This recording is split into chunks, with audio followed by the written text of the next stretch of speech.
असम में सरकारी जमीन जो बांग्लादेशियों ने कब्जाई हुई थी उसको खाली कराने के लिए जब सरकार ने ऑर्डर दिया, उसको पलटकर वहां 10,000 की भीड़ ने घेर कर पुलिस पे हमला किया, जिसके जवाब में पुलिस को फायरिंग तक करनी पड़ी। 2 लोगों की मौत हुई। अब जब उस पर सियासत होने लगी और बाकायदा सरकार के ही इस फैसले पर सवाल उठाए जाने लगे कि ये क्यों किया गया, क्या था, तो हेमंत बिस्व शर्मा ने बाकायदा मीडिया को यह जवाब देते हुए जो खुलासा किया है वो बहुत चौंकाने वाला है। उन्होंने कहा कि आप समझिए कि जो सरकारी जमीन थी वो 4500 बीघा सरकारी जमीन पर कब्जा जमाए हुए लोग बैठे थे। 60 परिवार ऐसे थे जो बांग्लादेशी थे और वो असम में आकर ये कब्जा उन्होंने किया हुआ था, जिसमें से 20% तो वन की भूमि थी, वन क्षेत्र की भूमि पर भी कब्जा किया हुआ था। और इसलिए सरकार ने निर्णय लिया कि वो सरकारी जमीन जितनी भी है इस पे से कब्जा छुड़ाएगी, क्योंकि हेमंत बिस्व शर्मा ने कहा कि उन्होंने ये फैसला किया था मुख्यमंत्री बनने के तुरंत बाद कि जिन लोगों के पास अपनी जमीन नहीं है, वो गांव में रहते हैं, उन लोगों को 2-2 एकड़ जमीन दी जाएगी जिनके पास अभी तक भूमि नहीं है, यानी वो भूमिहीन है। कहां से दी जाएगी? सरकारी जमीन जो है उसको बांटा जाएगा।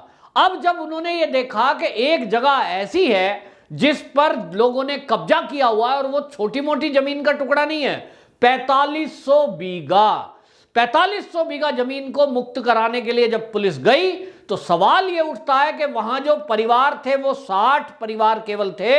अब 60 को अगर आप 4, 5, 10 से भी गुना कर दोगे, मान लीजिए एक परिवार में वो बांग्लादेशी थे, 10 मेंबर होंगे तो भी 600 होते हैं। लेकिन हेमंत बिस्व शर्मा जी के बयान के मुताबिक वहां 10,000 की भीड़ आ गई। अब जब 10,000 की भीड़ ने पुलिस को घेर लिया, पुलिस पर हमला किया, तो पुलिस को बचाव में कार्रवाई करनी पड़ी, बल प्रयोग करना पड़ा। अब सरकार ने जब इसके जांच के आदेश दिए हैं, एक इंक्वायरी के लिए कमेटी बनाई गई है जो पूरे मामले की जांच कर रही है, किसने इनको यहां बसाया, कब कब क्या क्या घटना हुई।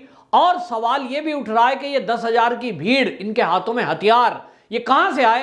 प्राइमा फेसी जो बयान आया है मुख्यमंत्री जी का, उन्होंने कहा कि हमने प्रथम दृष्टया जो हमारे पास रिपोर्ट आई है वो ये है कि पीएफआई के लोग ये यहां कुछ दिन पहले आए थे और जब ये खाली कराए की बात आई थी, खाली जमीन कराने की बात आई थी, तो उसके जस्ट पहले पीएफआई के लोग 1-2 दिन पहले आए और यहां खाने का पैकेट बांटना है ये कहकर कुछ हथियारों की सप्लाई इस क्षेत्र में की गई, ये ऐसा माना जा रहा है। हालांकि उन्होंने कहा कि अभी इसकी जांच चल रही है कि पीएफआई का रोल कितना है, जो इनके हाथ में हथियार आए रोहिंग्याओं के और बांग्लादेशियों के, वो कहां से आए, इस सब की जांच हो रही है। लेकिन इसी बीच उन्होंने जो कहा कि ये पीएफआई का रोल हमने पहले भी देखा है, सीए के विरोध के समय भी जिस तरह से दिल्ली में दंगे हुए, पूरे भारत में उन्होंने आगाजनी की, इसके पीछे भी पीएफआई का हाथ आया था और देश के कई हिस्सों से ये मांग उठी थी, खास तौर से उत्तर प्रदेश और दिल्ली से,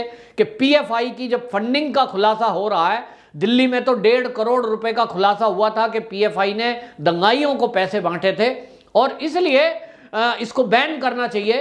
तो अब असम सरकार ने भी, उन्होंने कहा है कि हमने भी केंद्र सरकार को एक डोजियर सौंपा है और उस डोजियर में ये लिखा है कि पीएफआई का एंगल प्रथम दृष्टया हमें लग रहा है और इसलिए पीएफआई की जो भूमिका है वो सीए के विरोध के टाइम में भी देखने को मिली थी और वो कहते हैं कि सीए तो असम में लागू होगा, निश्चित रूप से पूरे देश में लागू होगा और सीए को लागू करने के आधार पर जब बांग्लादेशियों की पहचान करके उनको वहां से निकाला जाएगा तो यही लोग फिर से इन लोगों को ताकत ना दें हथियारों की, इसके लिए पीएफआई का बैन होना जरूरी है। और आपको बताएं पीएफआई पर हमेशा सवाल उठते रहे, केरल के अंदर तो पीएफआई ने बाकायदा एक परेड निकाली थी और उसमें किस तरह से हमने देखा कि जिस तरह से पुलिस होती है उनके पास हथियार भी हैं और वो एक परेड निकाल रहे हैं, यानी एक सेना बनाई हुई है और उसका जो नारा भी है वो भी नारा कुछ उस तरह का है कि जैसे वो कोई एक धर्म के आधार पर युद्ध लड़ने के लिए जा रहे हैं। तो ये एक बहुत गंभीर मामला है, लेकिन विपक्ष इस देश का वो ये नहीं देख रहा है कि देश की सुरक्षा के मामले में कम से कम वो सरकार के कदम के साथ हो, लेकिन हमने देखा है कि जहां भी देश से जुड़ा हुआ मुद्दा होता है, कांग्रेस समेत अन्य विपक्षी दल ऐसे होते हैं कि उस पर केवल वोट लेने की नीयत से उनको समर्थन करना है, चाहे वो दंगाई क्यों ना हो। वो देखते हैं धर्म क्या है इनका, इनकी जात क्या है। तो उन्होंने देखा कि ये उस धर्म के मानने वाले हैं कि जिनकी उनको वोट एक मुश्त मिलती है, तो उस पर ममता बनर्जी भी बोलेगी, क्योंकि पश्चिम बंगाल में अभी भवानीपुर का उपचुनाव है। ये पूरे देश में ट्रेंड चल रहा है और हेमंत बिश्व शर्मा ने उसकी पोल खोली है कि 1983 से ये जो घुसपैठ है, बाकायदा इन घुसपैठियों को ये सुविधाएं दी जा रही है। भारत के अलग अलग राज्यों में ये घुसपैठ करके बैठे, जिसमें आपको बताएं, उन्होंने हेमंत बिश्व शर्मा ने बाकायदा जो बयान दिया, उन्होंने बताया कि 1983 से तो इस जहां ये क्षेत्र है पूरा, जो ये रोहिंग्या बांग्लादेशी ये बसे हुए हैं, इन लोगों के एरिया में अक्सर हत्याएं बहुत ज्यादा हुई हैं, अपराध बहुत ज्यादा हुए हैं। और इसके पीछे जब भी कभी पुलिस इन्वेस्टिगेशन होती है तो पता लगता है बांग्लादेशी हैं। और इसलिए अपराधी प्रवृत्ति के लोग हैं, ये अपराधी प्रवृत्ति के ना भी हों तो एक सवाल उठता है कि यदि कोई बिना कागजात, बिना पासपोर्ट, बिना वीजा हमारे देश में अगर कोई घुसपैठ करके आ गया तो क्या उसको यहाँ बसे रहना देना चाहिए? अगर हम आज अमेरिका जाना चाहें और हम छुप करके चले भी जाएं किसी जहाज में बैठकर, शिप में बैठकर, तो क्या वहाँ की सरकार हमें वहाँ मकान उपलब्ध कराएगी, हमारा राशन कार्ड बनाएगी, हमें वहाँ बिजनेस करने का मौका देगी? जी नहीं। दुनिया के सभी देशों में अगर कोई अवैध घुसपैठ करके जाता है, उसकी एक ही जगह है, जेल, और वो जेल में डाल दिया जाता है या उसी देश में वापस किया जाता है। लेकिन यह इकलौता भारत ऐसा है कि यहां केवल और केवल बीजेपी के अलावा बाकी सारी पार्टी इस बात की पैरवी करती हैं कि ये जो घुसपैठी आए हैं, ये बेचारे हैं, इनके बच्चे हैं, छोटे बच्चे हैं, क्या करो, अब इनको जो है यूएन तक में मुद्दा ले जाते हैं, साहब इनके ऊपर तो अत्याचार कर रही है पुलिस, तो इनको मकान दो, इनके राशन कार्ड बनाओ, इनको हेल्थ सुविधा दो। सारा टैक्स पेयर का पैसा हमारे जैसों का, और ये सरकार सुविधा दे रही है घुसपैठियों को। और कौन घुसपैठी? जो हमारे ही देश में हमें ही आंख दिखाते हैं। मतलब जब भी कभी हमारी सरकार कोई मुद्दा उठाती है, अब सीए के टाइम पे जिस तरह का रोल किया, वो देखा हम सब ने कि वो जो बांग्लादेशी घुसपैठी हैं उनकी संख्या 4 करोड़ है, उनको निकालने की बात वो बाद में करेंगे। उसके पहले कहीं वो टुकड़े टुकड़े गिरोह है, कहीं वो बॉलीवुड वाले हैं, कहीं यहां सरकारें हैं, कांग्रेसी तो खुलकर मंच पे आ गए, दिग्विजय सिंह जैसे लोग नारे लगा रहे हैं, कम्युनिस्ट तो रहते ही रहते हैं।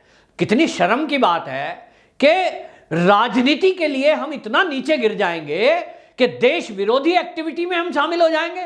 पूरा गैंग जेएनयू का, एएमयू का इसी काम में लग गया। शाहीन बाग बना गिरे देश के अंदर, कई सारे कोर्ट तक में केस ले गए, पुलिस को बल प्रयोग नहीं करने दिया, और पुलिस ने अगर बल प्रयोग किया तो घेर लिया उनको। महिलाओं को क्यों मारा? अगर महिलाएं कल को आतंकवादी गतिविधि करेंगी, महिलाएं अगर कोई देश विरोधी एक्टिविटी करेगी, तो क्या पुलिस उनको यह कह सोच के छोड़ दे महिला है साहब? नहीं।